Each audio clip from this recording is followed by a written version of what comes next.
So I received a document from a colleague of mine where they had used the phrase goodbye with a space in between good and bye. And I was not quite sure if a space was needed there.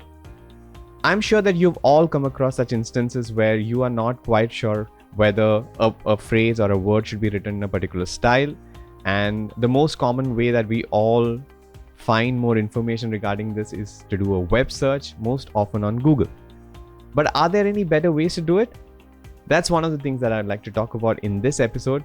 Hi, welcome to the Trinka podcast series. This is episode 2, in which I hope to share some tips on how you can incorporate the free tool that Google offers us, the Google Books Ngram Viewer, and some searches on that platform. This podcast series is brought to you by the makers of Trinka AI, the best grammar checker for academic text. In this series, we hope to share some tips on how to use the English language, especially from an English as second language user point of view. Some updates on language technology and research discovery tools and proofreading tools. Some explainer videos on NLP concepts, interviews with experts from the field, and we hope to take questions from you.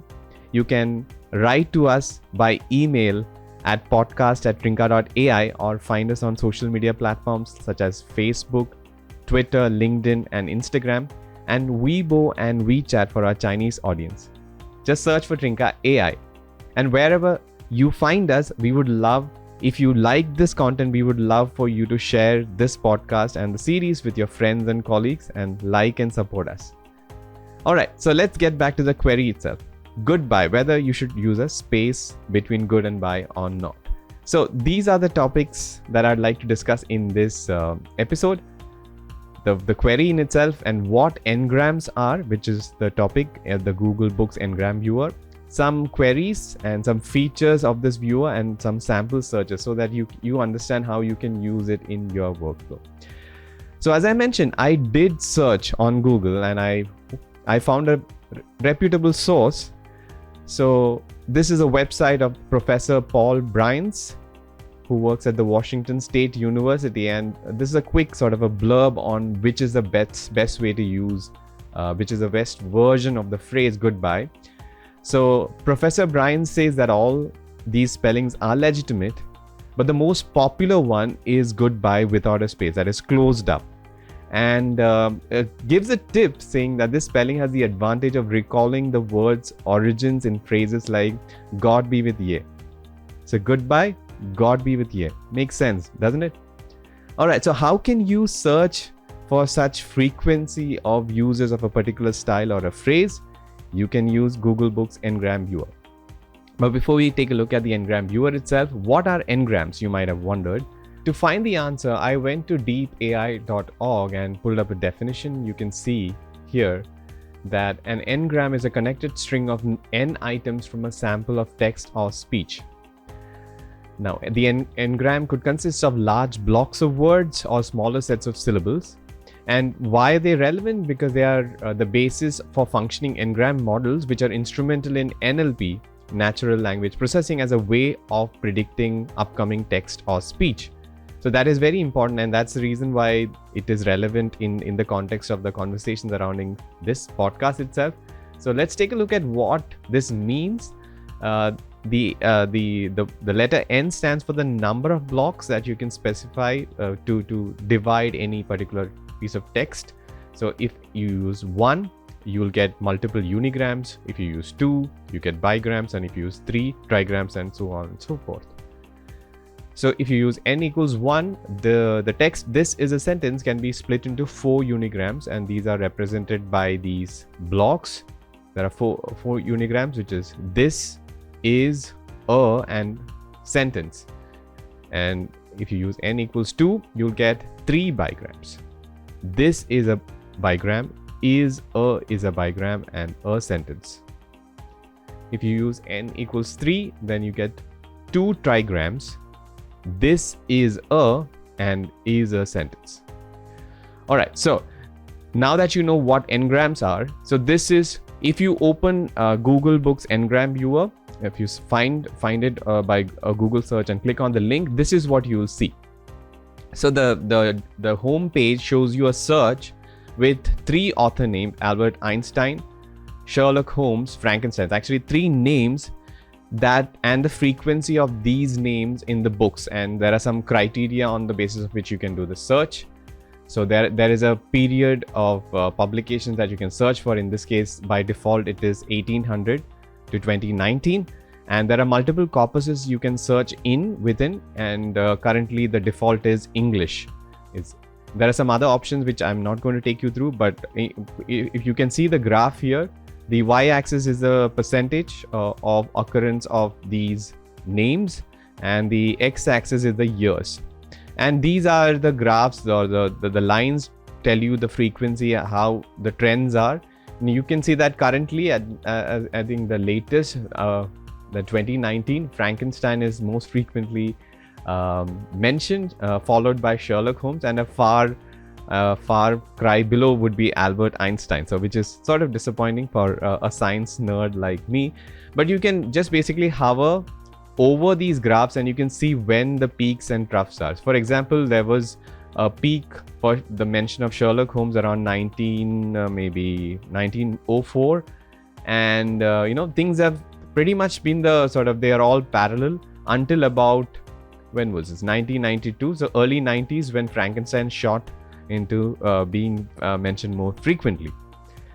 Alright, so we started off with a question whether there should be a space in between good and by, and so I did a Google Ngram search with goodbye as a search query with a space in between and goodbye closed up. And so when you do such searches, you have to put a comma in between. There are some other things that you have to note, and so you can see that this is what I found. Goodbye closed up is much more frequently used than goodbye with a space. And if you look at the trends around the turn of the 20th century, both were used relatively equally.